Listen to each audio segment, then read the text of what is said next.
The 2014 to 2016 Kawasaki Z1000. Much like their fanbase, naked bikes are kind of a breed apart, some more than others. Kawasaki's Z1000 is just such a bike with an almost cult-like following that has propped up the family since '03 with their enthusiasm for the streetfighter flavor the Z1000 brings to the table. Minimal bodywork by the factory's estimation, anyway, and relaxed ergos come bundled with the 126 pony, 1043cc mill. The factory saved both weight and money on the electronic fandanglery by leaving it on the shelf for a rather raw ride that many of us still appreciate. Relatively simple and built for performance, the Z1000 served as Kawasaki's flagship naked standard until it was replaced by the Z900 for MY17. Continue reading for my review of the Kawasaki Z1000. Design. The handlebar pushes the rider into an upright riding position to define the duality of the Z1000 as a bike that can go for a relaxed putt around town or flip the script to engage in some carving action. I want to see why it was so popular, cause it sure as heck wasn't the looks. I know they say that beauty is in the eye of the beholder, but whoever beholding one of these, beholding one fugly motorcycle. Like homemade mud fence ugly.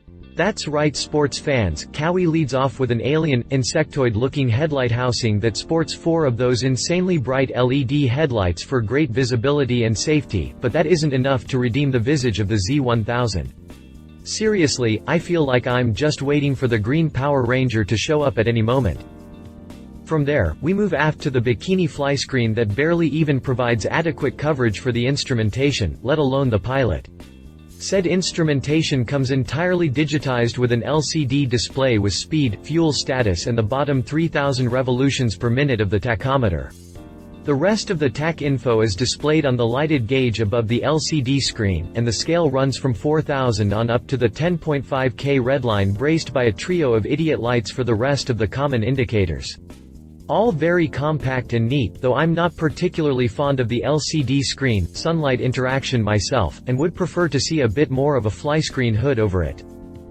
While there isn't much rise in the blackout handlebar, it's more than you get from a set of sport-tastic clip-ons, and this detail really makes the bike what it is, comfortable to ride with a reasonably relaxed rider triangle.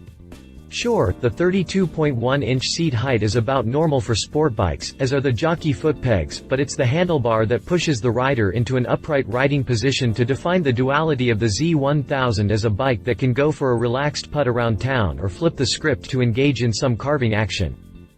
The word naked gets batted around a lot, but the Z is sort of the naked that ain't, with radiator shrouds that extend almost all the way to the chin spoiler and wide, flat frame beams that masquerade as body panels to give the Z a less than naked panache. Don't even get me started on the dual Batman exhausts that hang off the rear end like anchors ready to drop and obscure the rear wheel. Like I said, Fuglai. Chassis. One would expect it to deliver sporty yet balanced handling, but in truth the Z1000 feels a little nervous at the front end and is reluctant to hold a stable line when pressed in the twisties. The cast aluminum twin spar frame hangs the engine from a trio of mounts while leaving the bottom front corner of the engine compartment open, so there's room for all the other components mounted there, no doubt. An asymmetrical swing arm sports a straight arm on the drive side with a gull wing on the other side and a horizontal coil over shock to tame it. With 4.8 inches of travel at the axle and steepless rebound, compression paired with the spring preload adjustment gives the rear end a plush and tune-able ride. Up front, a pair of 41mm USD SFF-BP forks bring a steepless compression and rebound feature with a spring preload adjuster as well, but the ride is widely regarded as entirely too stiff for most tastes. On paper, the big piston forks look good, but reality is something else entirely. Same with the relatively standard, see what I did there, steering geometry of 24.5 degrees of rake and 4.0 inches of trail. One would expect it to deliver sporty yet balanced handling, but in truth the Z1000 feels a little nervous at the front end and is reluctant to hold a stable line when pressed in the twisties. The brakes give a much better account of themselves with dual 310mm pedal cut discs and radial monoblock calipers up front and a 250mm disc and single piston anchor out back that includes ABS protection all around. Kawi bumped up the caliper piston diameter a bit, and the result is a brake system with plenty of bite, though ABS is needed to get the most out of it for an altogether better feel than the previous gen. Drivetrain. Relatively simple, the engine runs sans any sort of wizardry with no rider modes, traction control or any other such foolishness on board. Power generation comes courtesy of the inline 4-cylinder, water-cooled engine. Just how much power it can actually develop depends upon whose dyno one uses, so we'll just go with the numbers claimed by the factory, shall we? At 7,300 revolutions per minute, the plant is expected to crank out 81.9 pound-feet of torque, and if you go ahead and wind it up to 10 grand you can expect something in the neighborhood of 140 ponies to push the 487-pound wet machine. Kawi's digital timing advance works with the coil-over-plug ignition to deliver intense and reliable ignition with electronic fuel injection set in 38mm throttle bodies to manage the induction. The 4-valve heads are timed by a DOHC system that boasts a revamped intake camshaft with a redesigned airbox to help boost volumetric efficiency and make sure the beast can breathe freely. Relatively simple, the engine runs sans any sort of wizardry with no rider modes, traction control or any other such foolishness on board. This leaves the mill rather raw, which can be a good thing, but the factory had to keep costs down somehow. The 6-speed transmission comes geared for the whole shot and for pulling out of corners, but is a bit on the short side for high top-end speeds. Sure, you can ride it faster than you should, but you really have to work at it, and with the less than stellar suspension you'd do well to not work at it too hard unless you remembered to wear your kidney belt. Pricing. Kawi didn't carry the Z1000 forward after 2016 in the US market. MSRP is $11,999 while they last. Kawi didn't carry the Z1000 forward after 2016 in the US, but there apparently is plenty of old stock available since it's still for sale. The base MSRP is set at $11,999, and as of this writing you can score a piece of recent history for a couple grand less than when this gen was current. Competitors. Brake hardware is more or less consistent across the board, but where Kawi offers ABS, Duck offers the Bosch corner sensing ABS that modulates the intervention to account for the extra stress of cornering on the contact patches, reducing the chances you'll go for a low-sider. For my head-to-head, I decided to go with the polar opposite in the looks department and grabbed Ducati's popular Monster 1200. Curvy as ever, the Italian stallion carries itself with a sensual grace that is pure sex on wheels. The Kawi carries some curvature as well, but there's curves, and then there's curves.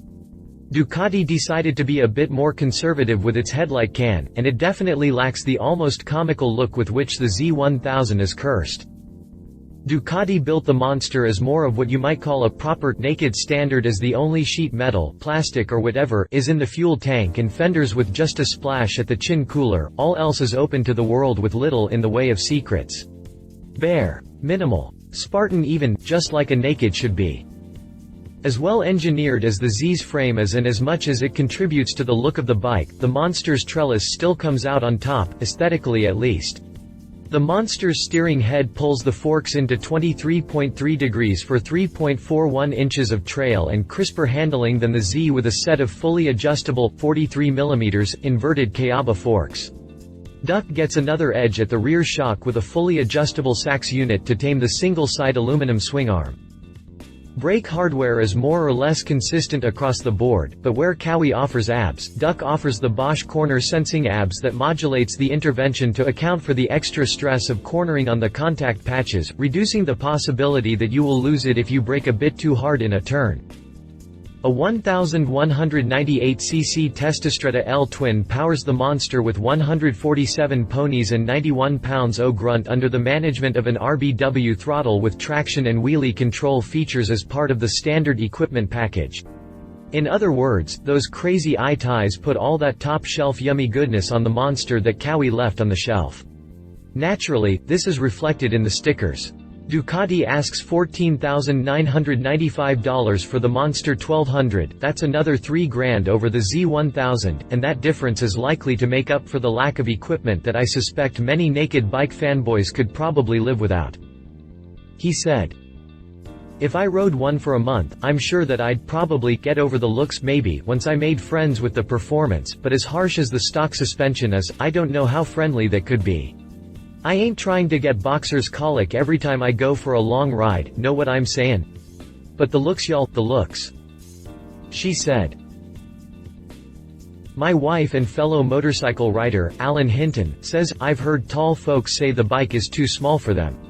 I can't speak to that, but there ya go. Power delivery down low is hang on to your hat awesome. It seems like it would be very easy to pick that front wheel up. The bike feels very light and manageable underway, but can feel a bit heavy at a stop. If there's a downer here, I'd say it has to be the mirrors. They suck. Specifications. References.